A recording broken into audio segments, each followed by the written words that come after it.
Hey, what's up, garden friends? Hope you're doing great. Bermuda grass sucks. It is the worst. I'm showing you a little close-up of some Bermuda grass sprouts coming up. I've been battling it in this pollinator garden I got here at the school.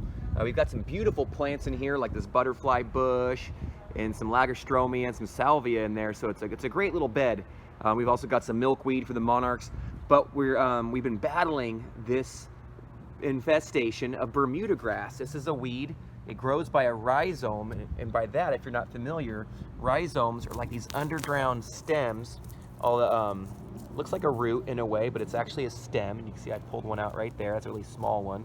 But even a small piece like that can regrow an entire colony of this Bermuda grass. You can see it popping up, and if you tease back the mulch, you'll see where it's growing from. And so if you just nip the tip and weed whack it like we've been doing a little bit, teaching the kids how to use the weed trimmer and whatnot, it knocks it back a little bit, but just like a nice healthy lawn in a way, you can cut it back pretty hard, but even way more rugged than most lawns.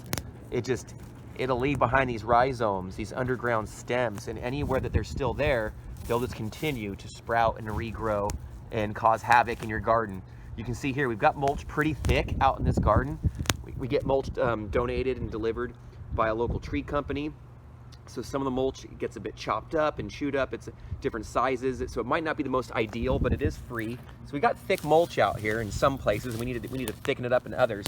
But I'm going to show you in today's video the best methods for actually getting rid of horrible Bermuda grass. I know a lot of people deal with this at home. Sometimes you might even see it. You spray it with some weed killer, and then it just dies for a little bit and comes right back. You can see a little mound of it right there. But we don't want this. This is bad. Like I said, you have to do more than just kill those leaves, and trimming them down doesn't really do enough. As long as it's warm out, they're going to continue to grow. Thankfully, it's getting a little bit cooler. Fall is upon us, and so they're not going to be growing as fast as they once were in the summer, and then pretty soon it's actually going to get so cold they'll actually go dormant, and then it'll probably make me feel like I won the battle for a little bit, but really they're just hanging out in the wintertime, just kind of waiting, and then for the weather to get warm again in the spring, and then they'll just spring right back up through our mulch a little bit and cause havoc. So what we're going to do is we're actually going to use a few different methods to actually just rip them out. I'm going to show you just in this garden bed right here. You can see got a nice little garden bed here. You can hear some folks doing some leaf blowing and people doing work. Kids are about to come over and come to class, so they're going to help out. But you can see a little bit, we've added some mulch and thicked it up. That really helps. But what we need to do is actually get in there and manually rip out those rhizomes, so that way they won't come back. And then even in a bed like this, it doesn't seem too large. Hey, Jose. We're going to find out that there's actually a lot of these weeds lurking underneath, and if we can actually rip them out by their rhizome, that underground stem, then that's when we're really going to get ahead of the curve, because at that point we're removing them entirely, and then they have a much harder time growing back, because then they have to sprout from seed. But we've got to get in there and rip out those rhizomes. Let's see how much we actually can remove in just this garden bed right here. We also have a sister companion garden, another pollinator bed right here. And so it needs the same kind of support and a little bit of attention as well. And so you can see some of the Bermuda grasses cause you that. It just grows right up to your good plants. So we're going to have to get in there with our hands and pull some of those out. And then out here in the open, we can use our tools. But we definitely don't want to damage the irrigation that's hidden underneath this mulch as well. But let's get right to it. Let's see how much we can get out. So as the battle with the Bermuda grass continues, I wanted to show you this garden out here that we've been solarizing. So one way to deal with Bermuda grass, and all these things that we do essentially aren't perfect, but they're different techniques. But this is a smothering or solarizing. We've got this black plastic over it. I've got a few videos on it, obviously. But with this, it's really, the solarizing and smothering works really good with a lot of other weeds, and it only really helps with Bermuda grass. As you can see, we've actually come in here and this has been smothered for the whole month of September. It's been really hot, and you can see it's still trying to push out. I think I even weed whacked it a few weeks ago. About 2 weeks ago, I weed trimmed it here, knocked it back, but you can see right here, I'll get a close-up, that some of the rhizomes are obviously, they're still alive because they're shooting up new growth there, as you can see, and that is a bummer. And so anywhere these rhizomes are still active and viable, they will continue to grow. So all this growth right here you're seeing hasn't really seen the light of day. As you can see the difference, whereas the grass next to it is green and is able to photosynthesize. This right here is pushing off stored energy, and so it's trying to push, if we keep it covered, that's been helpful to us. Let me peel this back a little bit more. You can see we've got a lot of nutsedge and other plants, other weeds in there that we're growing. So we're going to give them a few more weeks actually before we're done with this. But I've heard some folks, you know, doing it for a year or longer and still having some of that Bermuda grass stay alive and come back. And so that's not what we want. But I just want to show you that one way to deal with this is to smother it. I'm actually about to weed trim it with my weed trimmer, which can be helpful. But even that really doesn't remove the Bermuda grass. It just kind of hinders its growth and slows it down a little bit. And so it doesn't really get rid of it, it just manages it so that way it's not spreading too fast or going to seed. So that is a helpful thing to do, and that's what I'm about to do right now. Is I'm going to get my little electric weed trimmer in here, battery powered one that we have here at the school. I'm going to give it a little trimming through here before the students show up, and then get a little work in. But I want to show you that you know, smothering, solarizing can be helpful against this Bermuda grass, but it isn't a silver bullet for that for that werewolf, because they still want to push. You can see look right in here. Look at this nutsedge has been covered in this black plastic, and it's still alive. It's been about a month. Some of it's died, but you can see some of those have re-sprouted and are trying to grow. They're pretty yellow, so I think they're doing what the Bermuda grass is doing, is that there was some moisture in there, there's some heat, so the conditions are right, so the nuts will sprouted in the soil and they're trying to push up. So I'm going to cover these back up here pretty soon, because I want them to exhaust all their stored energy in these next couple weeks, and then hopefully they'll be damaged enough to not be totally thriving in this garden, because we want to plant a beautiful fall, winter, and spring garden coming up here, a cool season garden, so to speak. But you can see right here, this has all been covered, but you can see it's still pushing up with that stored energy. Even right here in this corner, it's still actually growing quite a bit. So we're going to weed trim it as much as we can and then cover it all back up, like I said, and give it a bit more time. But this is another technique, is smothering, solarizing, and weed trimming is a few ways to deal with the horrible Bermuda grass. Let's get back to it. All right, so after a little bit of time out in the garden, doing some manual removal of this Bermuda grass, as we talked about, it's one of the best and only ways to actually rid yourself of this demon plant. You can see all these rhizomes in here. Look at this. This is just one load about to go. We're going to dump this and go again. And so only you can see there's only a small portion of green in there. So that the green was actually what was visible from the surface. Everything else that's not green was either below the surface or well below the surface, actually. We have thick mulch in some spots, so some of it was never even rooted into the actual dirt. It was just rooting in to a top layer of mulch. Some was even hiding below that. So these rhizomes are the devil. But you know what? We're gonna get back to it and go rip out some more. Let's see how much of this we can get. So quickly, I want to show you a few tools that work great for getting rid of Bermuda grass. We've talked about a few different methods, the solarizing. Everything we're doing in this video is basically a non-spray method. There are some sprays out there that can maybe help control your Bermuda grass, but I'm not really worried about that today, because everything we do here is in this video is gonna be spray free. So we've done solarizing and smothering, and we're gonna be talking about the best way to really in unison, if you have the ability to solarize and smother or not. One of the best ways to support that and to get rid of these weeds is just manual removal. We've talked about the rhizomes, the little portions, the stolons that survive under the soil or under the mulch or in the mulch, and then they'll reroot and grow again. So we want to be able to rip every last remaining piece of that Bermuda grass out. If you're not sure what I'm talking about, look here. Mr. A has been working really hard. Look, he's already filled this up in just a few minutes out here. And he's really just scraping all this stuff up by hand. We've been loosening it up, but you can see all this material, and none of it really even has leaves on it.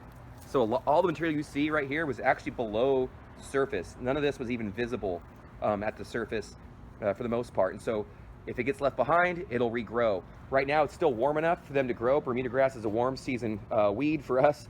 And so now that it's still warm enough for it to grow, but it is going to slowly cool down. And so as it cools down, it'll start to go into dormancy.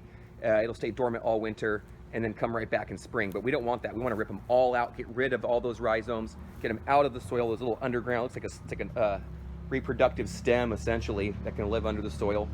And so right here, we use, there's a hand cultivator, a long-handed cultivator. You see this one kind of has some short tines. And we were using this to basically tease up some of these weeds that, there's not a nut run right here right now, but we teased them up. But you can see Mr. A getting in there. I'll show his hands. And so Those are some ones that we teased up yesterday, and now we can see them at the surface. They've got baked in the sunshine, and so we're pulling them out. We've gotten down to the soil level, even under the mulch. And so this is this long-handled cultivator. It's a great tool for a lot of different tasks, aerating, weeding, tilling. But for weeding, for us in this situation, it can be great because some of those rhizomes, they tie together like a big knot, you'll probably notice, and it can be a little bit not so much fun.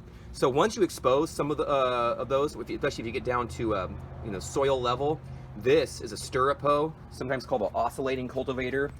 Originally, I think named the hula hoe because you could kind of oscillate your hips as you use it. And so I want to show you that there's a blade in there, and so it can work as it slides. As it slides forwards and backwards. It's a great way to. It actually has like a nice little self-sharpening blade to a degree, and you just run it right below the surface of the soil, and you can slice and remove any of those rhizomes. If you get it good, you can kind of get underneath them and pull them out completely, but just beware you don't want to chop them into certain pieces and leave a lot of pieces behind, because then they can regrow. So that's a hula hoe or stirrup hoe, oscillating cultivator, fantastic. We've kind of been using them together. They work great. Like I said, we tease up a lot of material with that and get what we can. And then if we have to get down to the soil level, it's because some of the weeds aren't rooted into the soil. Some of these Bermuda grass. So as you get down and into the dirt, and you're having to hand remove some of these weeds, their stems, and all the associated parts of them to remove them all because you don't want to leave them behind. This tool is great. They come in different forms and styles and sizes, but I like using this one. It's a small little hand weeder, and it's got little tines on the back and a little blade on the front. It isn't even that sharp, but sharp enough. And it was nice. This one's really small. It's light and it's easy to swing. But what's great is it just allows me to get down in there and utilize the strength of this tool to rip up any remaining bits and pieces. It's just a fantastic tool. There's different uses for it, but for getting these weeds removed and all their rhizomes, and their tool is just fantastic and it's hard to beat. So I highly recommend using that when you're getting rid of your Bermuda grass. And last but not least, of course, wear a pair of gloves. We've even just one day, you can see the tips of these just from pulling for a few hours yesterday. This is a brand new pair of gloves. So this is a cheaper pair, but you know, it's still comfortable and worth to use. It's really up to you what kinds you like, but I would just recommend wearing some gloves because when you're ripping these weeds out, you're gonna be doing it by hand, and it helps out so much to protect yourself in your hands. It's kind of like grabbing onto little ropes, string almost even. After a while, it kind of feels like you've been ripping up garrote wire, metal wire, just starts tearing into your hand a little bit. Even with the gloves, it can be a little painful, but definitely with them, it makes it so much better. So wear some gloves. So to recap, if you want to get rid of this nasty Bermuda grass, I would try to start with all the things we listed. Try to, smother them out if you can. Weed whack it when needed, but after a certain point, the best method for me, at least when it's in a garden bed like this, when it's kind of near a lot of your irrigation. Of course, we pulled back some of our irrigation tubing so we could get in here and remove some of this without damaging it. We'll put it back when we're done, but one of the best ways to do it, like we mentioned in this video, is just look at that, is just manual removal of those underground stems. Those rhizomes have got to go. So we're gonna come through here and we rip all these out. You can see that's a pretty typical looking Bermuda grass right there. You can see how it likes to grow, where it'll sprout up, put its foliage above the soil level, and then it runs its stems right along the soil surface, sometimes underneath it, but usually right around the surface, and then it just looks for new territory. It roots out. The roots are actually pretty easy. They're really thin, small little roots, but they spread out like wildfire. And so basically, we want to try to get it all the way out of here. We don't want to leave anything behind. We want to pull it all out, and then once we're done pulling all this out, we're going to get rid of it. You can see it takes a little bit of effort, but the effort's definitely worth it. So what we're going to do is we're going to rip it all out. We're not going to compost it, even though it makes a ton of organic material. We laughed earlier today that it'd be great to have a big pile of it, dry it out, and have a nice bonfire to celebrate. But that wouldn't be safe here. We can't do that at the school, even though I'd love to. But the trick is we're actually going to throw all that away, because we want to do is we can't let it spread. If we leave any behind in here, it'll spread. If we go put it in our compost pile, it'll probably spread, so we don't like that. And the best method for us is just to get in there, rip it all out, and then we'll probably do some sheet mulching. So you probably throw some cardboard down in a few of these areas underneath the mulch, maybe even then throw some nice thick layers of mulch on top of that, and then we'll monitor this. Luckily, it's still warm today, so you can see a lot of it still trying to grow, but pretty soon it's gonna get cold enough, it'll go dormant.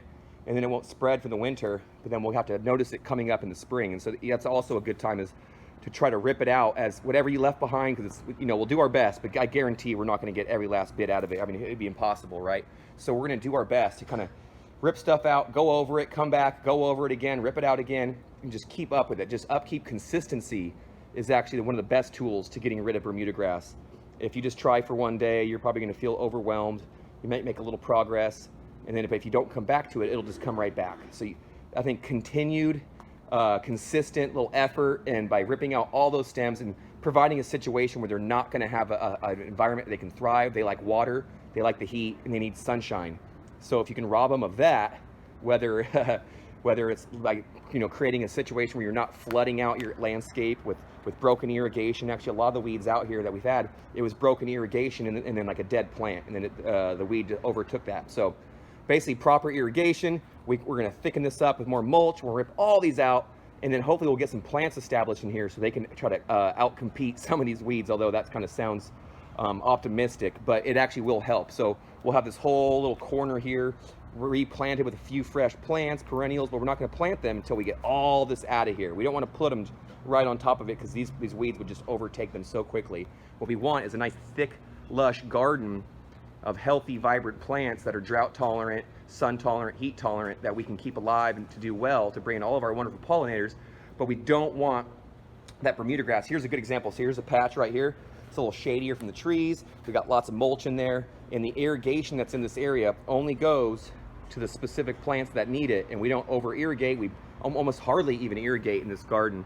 So what's nice is when I do notice a bunch of weeds, it's kind of indicative of some damaged irrigation. Even damaged drip will put too much water out, and I think that's what we had in this corner and a few other corners as well. We've dealt with that, and now we're moving on. I hope you learned a lot. Hope you enjoyed this video. If you did, please like, share, subscribe with some of the who share it with folks that you think are into gardening or whatnot. I'd love the support. We love having people here. If you have any questions or comments or some tips for us, we'd love to have your knowledge shared with us. We just absolutely love that. It'd be great. Until then, garden friends, happy gardening, best wishes to you, and please never stop growing.